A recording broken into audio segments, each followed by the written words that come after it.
So, any other questions? Anybody? Child? No? Okay. I was wondering what mixed breeds is she? Oh, she was border collie. And you know, I thought she was like part coyote because she had that super long nose.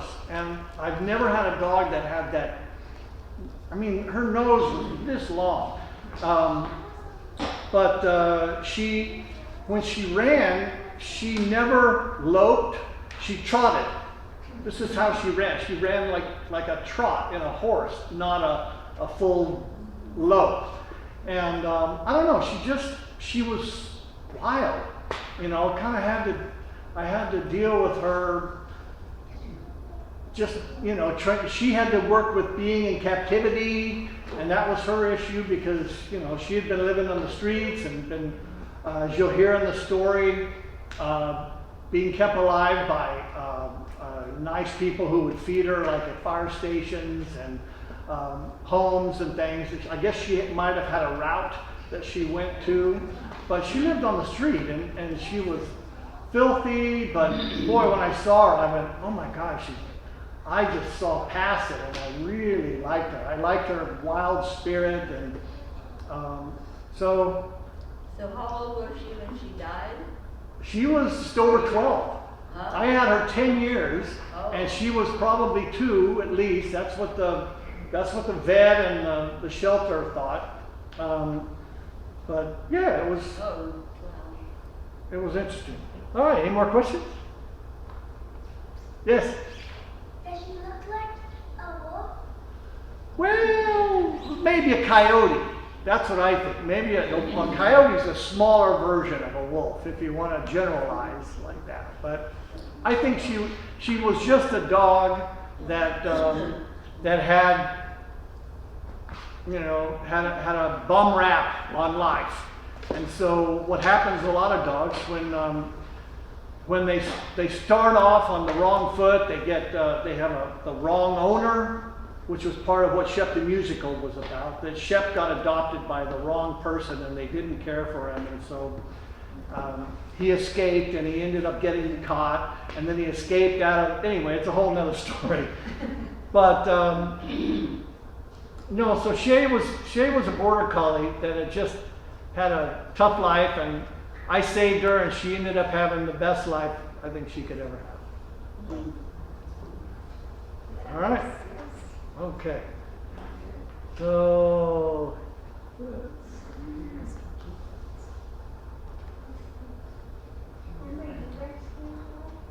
all right. So I'm a behavior trainer of dogs by trade. So I help dogs that have issues. And I help dog owners to work through those issues and to connect with their dogs, unlike what they might be doing now or not doing now. Hi everybody, you ready for me to begin? Yay! Okay. So we have a little audience participation thing here. I'd like everybody to be a part of, if you would. So I want everybody to make the following sounds. Okay.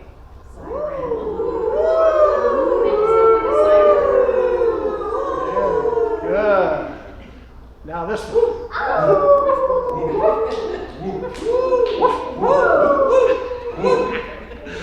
Very good. Thank you. Okay, so Shea's happy, I'm happy, and we can begin. All right. I'm Joe Osier, and going to read my new book, Shea's Lounge, the story of a runaway dog that found her forever home. Shea the runaway was a dog that lived for 2 years on the streets. Every day of her life was a struggle to survive.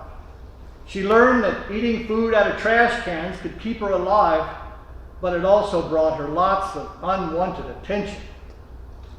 Everyone she came across was always yelling and throwing things at her. She thought that this was the way dogs were supposed to live because it was the only life she knew. She never knew what it meant to have a real home. She lived and slept on the cold and sometimes mean streets of the town. She was always on the run and moving from place to place. She never slept in the same spot 2 nights in a row. The nights were cold, and the people she met were mostly unfriendly.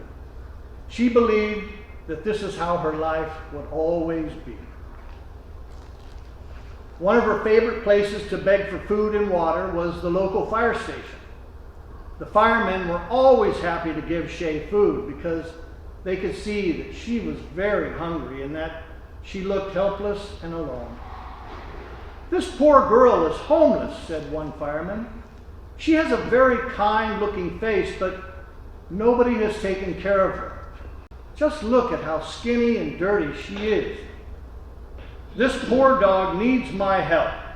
So, on that particular day, the kind-hearted fireman gave her a ride in the fire truck all the way to the closest city.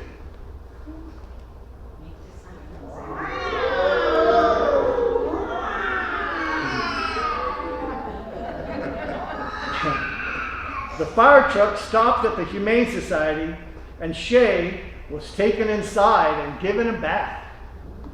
It was the first bath of her life, so she struggled and tried to get away. But when she realized that the people scrubbing her weren't hurting her, and that she was smelling a whole lot better, she started to enjoy it. Joe was a nice, middle-aged man who lived alone. He worked all day at the library, and when he came home, he enjoyed watching television to help him unwind. After a long week, he was settling in for a quiet weekend when a commercial came on TV advertising that the local shelter had lots of great pets to adopt. They mentioned how owning a pet can help prevent loneliness and add years to a person's life, not to mention adding years to the pet's life as well. Joe thought to himself, "I want to live longer, and perhaps I am a bit lonely. Why not at least go down to the shelter and look around? I don't have to adopt a pet if I don't want to. I'll just go and browse around." So, bright and early Saturday morning, Joe drove his car to the shelter and began looking at all the dogs. There were so many different types and sizes of dogs to choose from, but none really jumped out at him as the perfect companion. Joe figured it was meant to be, and so he began to walk towards the exit. Just as Joe was about to leave the shelter, he heard a rather distinctive bark. It was more like a woof than an actual bark. He looked over his shoulder in the direction of that woof, and there, sitting in a cage all by herself, was Shea. He walked over to her cage and looked into her eyes. "You have a good-looking face. You seem nice enough, and you're about the right size," Joe said. He then asked Shea, "Are you a good dog?" Shea woofed and wagged her big bushy tail at Joe. Joe's heart skipped a beat. Joe knelt down right in front of Shea to get a better look at her.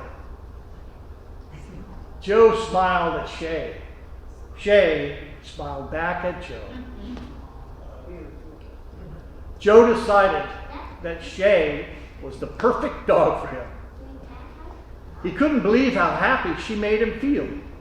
Shea looked like she felt the same way about Joe. So, Joe adopted Shea.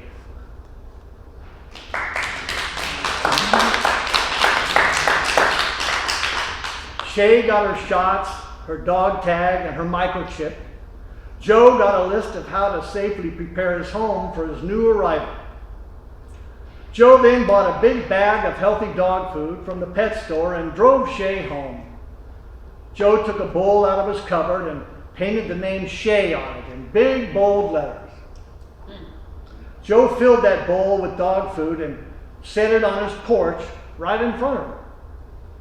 Shea couldn't believe that Joe had given her food just like that.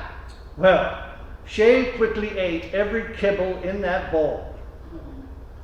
Joe and Shea both realized that they were happier than they had been in years. Joe watched with pride as Shea wandered around his backyard, sniffing everything in her path. After a few minutes, Joe went back inside his home to make the necessary preparations for his new family member. Shea kept exploring her new yard, and after a few minutes, she noticed a hole in the fence. Her survival instincts always told her to never stop and to always keep moving. So she squeezed through that hole and was gone in a flash. A few minutes later, Joe came back outside to check on his dog, but Shea was nowhere to be found. He looked everywhere for her, but no Shea. All he found was Shea's empty dog bowl. Joe got in his car and drove around the neighborhood, calling out her name, but he could not find her.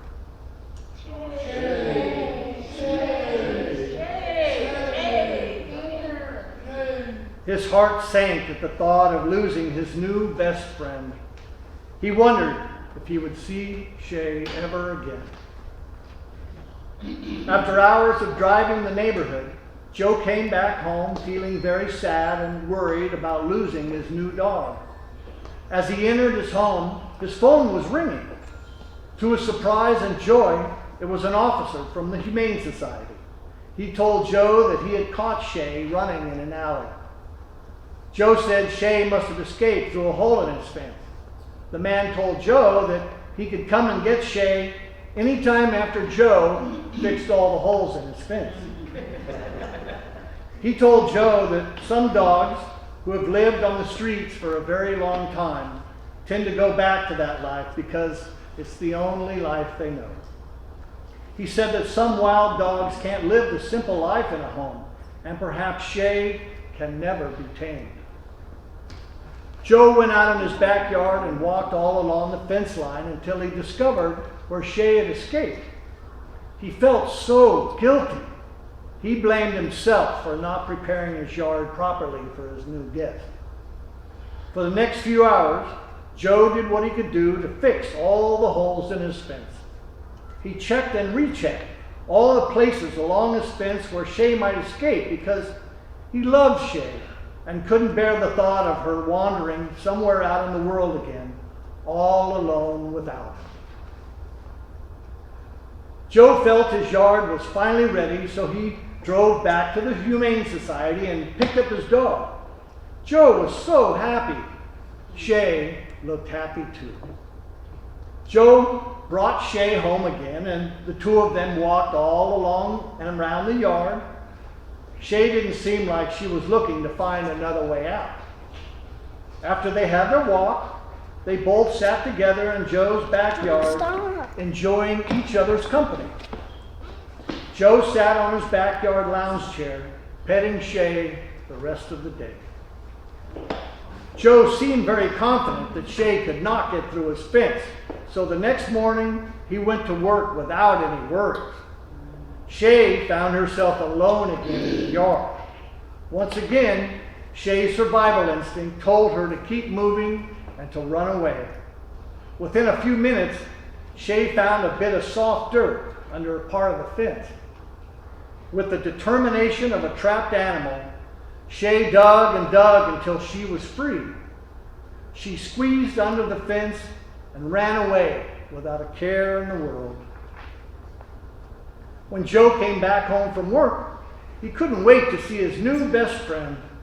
He went straight to the backyard and called for her, but she didn't come. Joe walked around his yard to find Shea, but what he found instead was a hole under his fence. He immediately called the Humane Society, but they told him she wasn't there. They reminded Joe about what he needed to do to make sure Shea couldn't get out. Joe told them that he had fixed all the holes in his fence, but that she had dug under the fence. They were disappointed and saddened by his loss. They told him that perhaps he was incapable of taking care of a runaway dog like Shea. After running for hours, Shea stopped under a tree to rest.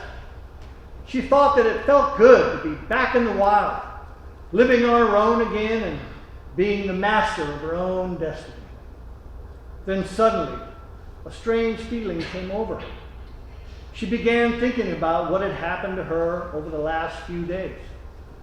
She thought about the man that gave her his home and who fed her, and how she had enjoyed sitting next to him as he pet her. Then she remembered sleeping in the alleys filled with trash and of the garbage cans that would be providing all of her next and future meals. Her survival instincts told her what to do next. She turned around and started to run, putting all of her canine senses into high gear. She began to see landmarks and familiar streets and smelled familiar things, so she began to run even faster. Finally, she came upon a neighborhood that looked right. It took her a few moments to get her bearings, but she found that familiar fence and slipped back through the same hole she had escaped from. When she was safely inside the yard, she jumped onto the lounge chair and waited for that nice man who had sat there once before, petting her. She never felt happier in all of her life. Her instinct now told her that she could stop running because she had found her forever home and her place in life on Shea's lounge.